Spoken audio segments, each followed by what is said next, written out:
Hello and good evening. Welcome. This is Sandra right here from my office, and we're talking about back on track tonight. So hop on in, give me a hey, and tell me where you're joining me from. Let me get this pulled up real quick so I can see y'all and y'all's comments. Some of those comments. I'm streaming from StreamYard. So if you are the first time watching or seeing it, give StreamYard the okay that it will show me your name so I can actually kind of hang out with you and I see who is live with me. Hello. Oh, here he goes. That's just me talking. I make sure that I have my video up here so I can actually see y'all's comments. Hello. How is everybody tonight? Yeah, come on in. Welcome. We're here streaming tonight in Crossroads Transformation on Facebook. We're streaming on LinkedIn. So hop on in. We're going to be really talking about back on track. And if you are a mom like me, you know how this is when we're getting back after the big summer break in our routine, right? Kids go back to school. We're getting back on the routines. Everybody is kind of like, getting it together or maybe not. And so I wanted to give you 5 ways how to make that much easier, much simpler, and maybe gives you a little hand on that because I know how it is when you have all the things going on. And then, you get into that day when, tomorrow starts school, on Friday to start school, and you're already dreading it because you just don't know where to start because you still have a suitcase sitting around from the vacation or, all the things. So come on in and I'm going to tell you what I love to do or what I have done in the past. So you can maybe use that too. All right. So hop on in. My first item, and this is one thing that I love because although we always talk about setting goals, but really and truly as moms and wives and, we are employed or we are managers or we're in the corporate world, we have always things to do. So the goal is that we are setting anything that we are that it is for ourselves, right? And we need to set also realistic expectation for ourselves because it's kind of hard when you have your own little setup and your own little routine, but you have other people that are part of that. So setting really achievable goal for yourselves, being personal or professionally, if you have a job or you run a business and you have to even more organize, but break those goals down into smaller tasks and prioritize them. And so sometimes it's really important that, of course, when you have kids going to school, they need all their things that they have to have for school. And this would be a priority because when that day or first day comes, then you have to be ready to roll, right? So you want to be prepared for that. Setting your goals and having a list of things that you need to get done is really important. And it's going to make you less overwhelmed or feel less overwhelmed. So setting realistic goals is really important. Number 2 is creating a routine. And this is something that I love routines, but then there's some things that I don't like to be a routine. So when you establish those daily routines, you really have to include dedicated time for work, right? Because you may work either part-time, full-time job, all of the above, or you work you have time with your family. You have to create a routine about your self-care and your relaxation. It's really important that it is as part of your routines, because when we talk about routines, we always think about the things that we always have to do, right? We have to pack lunches. We have to pack school lunches for the kids. We have to do all of those things, but really and truly, we can have so much fun with that. We can create routines about around what we're going to cook this week. You can create a meal plan for your family, or if you are a full-time working mom or full-time working dad or both, then you might have to get creative and have something for your kids that they can do themselves. And if you have older ones like we do, they can help the little ones make themselves something to eat. So there's a lot of things that you can do that really helps that routine, and it gives them also, especially them smaller kids, that gives them a sense of control, and they're feeling actually empowered to do things on themselves. I know Lucy loves making herself a sandwich, and she's very self-efficient, so she ain't waiting on nobody if she's hungry. So creating a schedule, a structured schedule around, what needs to get done every day. Of course, that includes your household chores, right? If you are running like I do sometimes when I come home from work, then there's clothes to wash, there's dishes to wash, there's, the house needs to be mopped or cleaned or whatever. There's always something to do. And you don't want to get overwhelmed, especially if you have a big family like we have. Like the clothes never end, right? You have not only clothes, but you have towels and bed sheets and blankets and all of the above. So you have to create that schedule. You have to create that schedule for you. What works for you? How can you fit that in? And to give you an example, that's really kind of some things that kind of totally throw off your routine. That's the ones when you get a new puppy in your house. And then that puppy has to adjust to your routines, right? And sometimes the puppy has to get up at 3 a.m. and has to go to the bathroom. And so you adjust to that for a little while, and then the puppy adjusts to you, right? So same thing here. When you come back after a long break, if it's the summer break, if it's the spring break, if it's your Christmas break, right? You have to get back in the routine of things. You have to get back on track. And when you find your groove again, then you keep on moving. So number 1, setting realistic goals. Number 2, creating a routine. Number 3, delegate and seek support. And that's one that I remember I really had issues with. So, don't hesitate to delegate some of your tasks to other family members, seek support from friends and family, whether it's the household chores, childcare responsibilities. Sharing that load really relieves some of that pressure of you, but also then you can actually spend quality time with the ones that you love, right? So I know, like, for instance, in our house, since my daughter moved out, although she didn't move far, she's got her own little thing going on. And then our son, of course, he's here now. He thinks he has to do all the chores, right? Because his big sister's no longer here. But they're here all day, right? So there is some things that I expect them to be done when I get home, or that I want them to do, because then I can get home and I can cook dinner. So it will help each other. And my mom always said, you live here, you can, support this family. And so that's their part, walking the dogs, cleaning the dishwasher out, washing their clothes, all of these things is really important. I had a really hard time, especially if things are not getting done when I want them to get done. So think about that. Think about, and some of you probably have that too. Just saying, if you do, just let me know. Raise your hand. You might have that. You might have that, because I have really a problem with that. That's kind of like, I'm not OCD at all, but I'm really having that I want things a certain way. Like, I want my dishes in the dishwasher put in a certain way. And I really had to say at one point, I said, okay, I can't do everything. If the dishes are in the dishwasher and the dishwasher gets turned on, then it's done. I don't have to worry about it.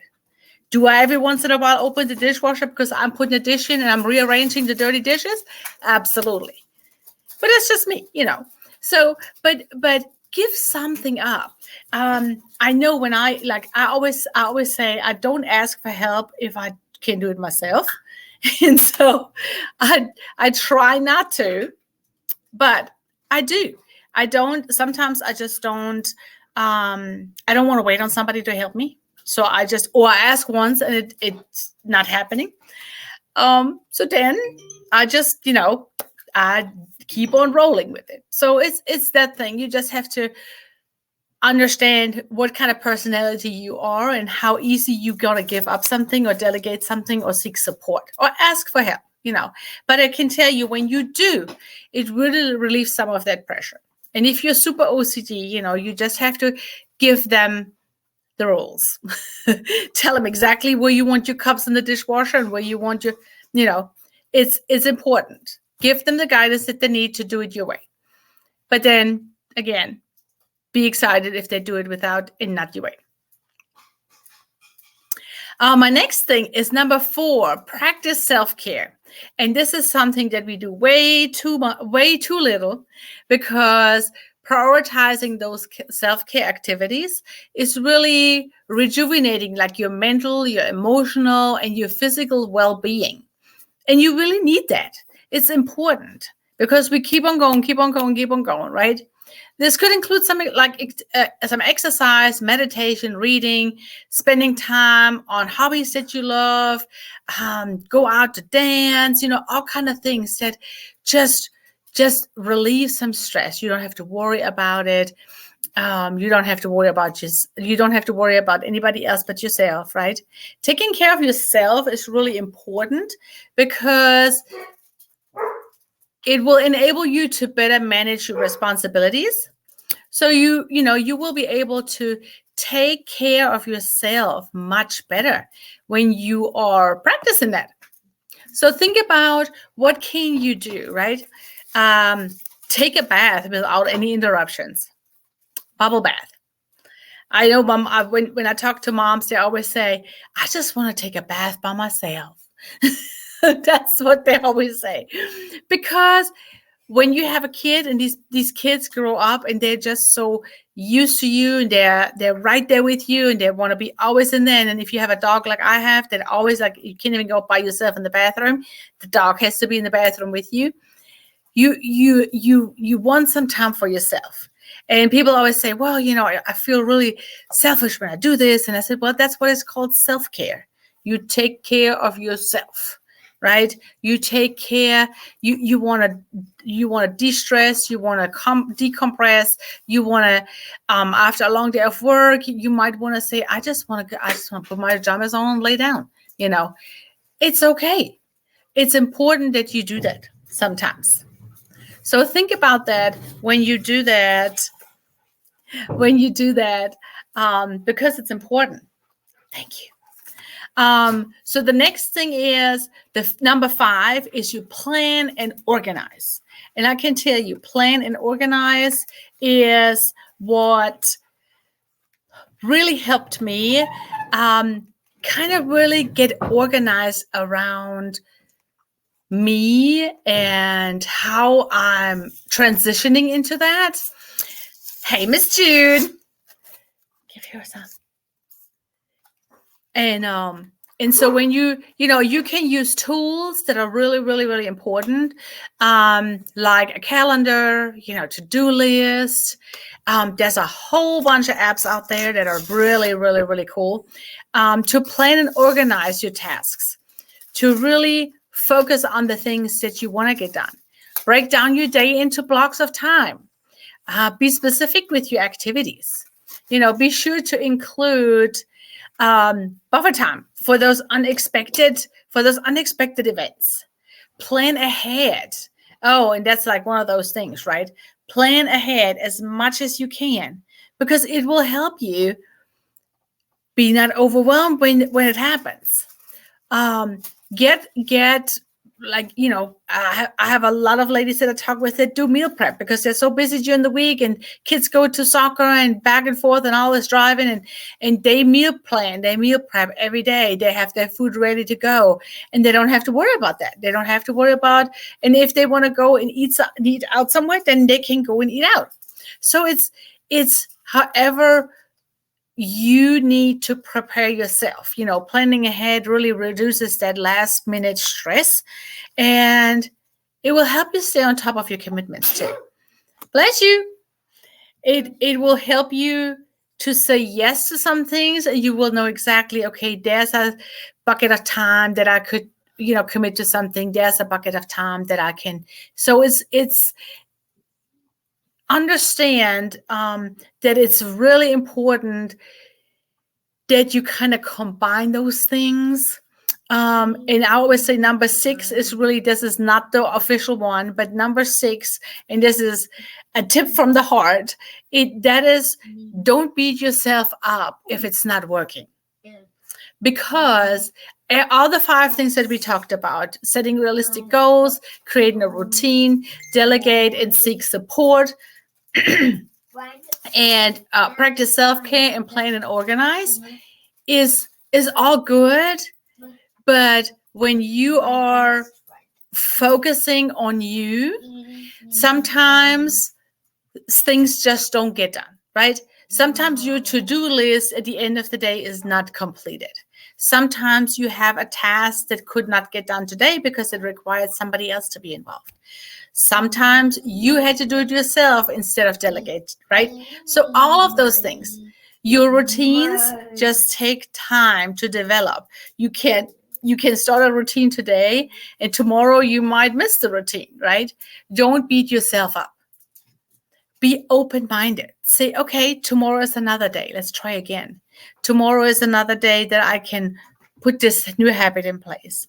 If you want to start eating healthy, right? Create that routine and that self-care habit is not going to happen in one day. It's going to take some days to do that. So remember, set realistic goals, create your routines, delegate and seek support. If you have anybody that can help you, that is supportive of what you're doing, or just ask them if they could support you in that, right? They're going to say, hey, I'll be happy to help you with that. I need somebody that tells me, hey, don't go out to eat 5 times a week, right? So utilize somebody that is supportive of you. Find you an accountability partner. If you need somebody, hey, Lorianne. If you need an accountability partner, I'd be happy to be it. I love to do that. It's really fun because sometimes we have to get in the routine. We have to get in the habit. We have to get into that.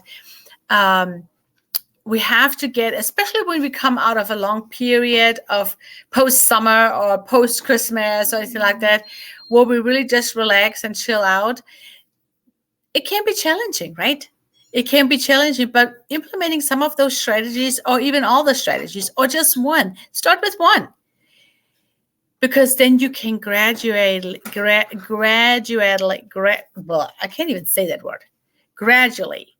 regain your balance back.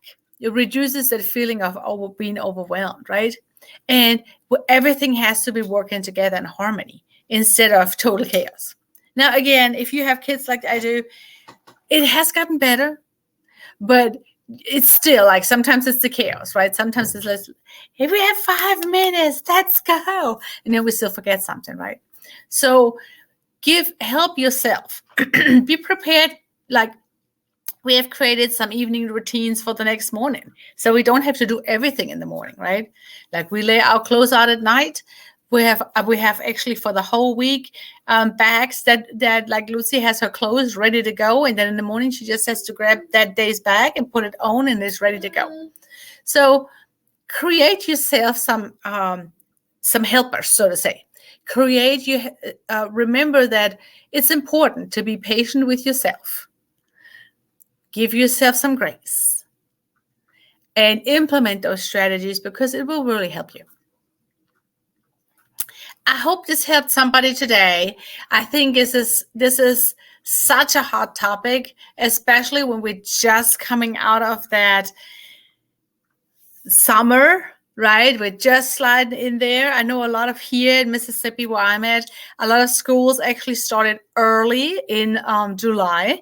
And so we're kind of doing a year round. We just went to a year round school calendar.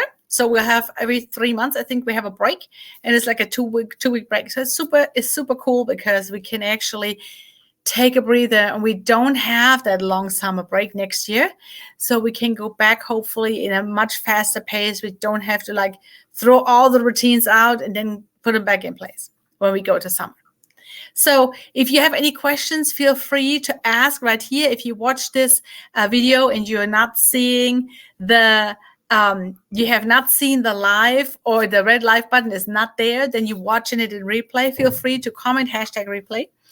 If you have questions about it, there is, of course, these are my favorite 5. There is probably about 25 or 50 of them. And it's really, really cool because it is when you understand, when you get to the point where you say, okay, I'm going to take one at a time. And when I got that habit created, then I'm taking another one, right? It takes some time. Give yourself some grace and take some time to really understand which of those habits you really want to implement and what they can do for you. Because some of those habits that I talked about, you may never need goal setting, So think about what will really help you and then implement that. But if you have any questions for implementation, I'll be happy to help you. I will post more about that this week. We have a lot of things coming. We will have a fabulous and amazing September retreat plan. I'm really excited about that. It's going to be a virtual retreat, and I hope that you register for that. It's coming up hopefully by the end of this week. I'll get the invitations out so that everybody can register and join us in September. I'm really excited about that. If you have questions, feel free to comment below if you see this, or message me directly if you have anything specific that you want to know. Feel free. We will be here. And hopefully we'll see you next week, Monday, again, right here from my office, Crossroads Transformation, for our Make a Difference Monday. Anything else? Otherwise, I will send you off with the blessing, since you've been such a blessing to me. Like always, I love you all, ladies and gentlemen. And I hope to see you next week. No questions tonight? All right. Well, let me send you off with a little prayer and a blessing, because I appreciate all of you very much coming and hanging out with me on Monday night. Lord, I pray tonight that you are touch everybody that came, that watched this video, that watched it in replay. Lord, I pray that you put your hands on them. You know what their needs are, Lord. Bless them. For all the ones I pray that need healing, Lord, I pray that you touch them with your healing hand. In Jesus' name I pray. Amen. Thank you so much. And we'll see you next week. Have a great and amazing week.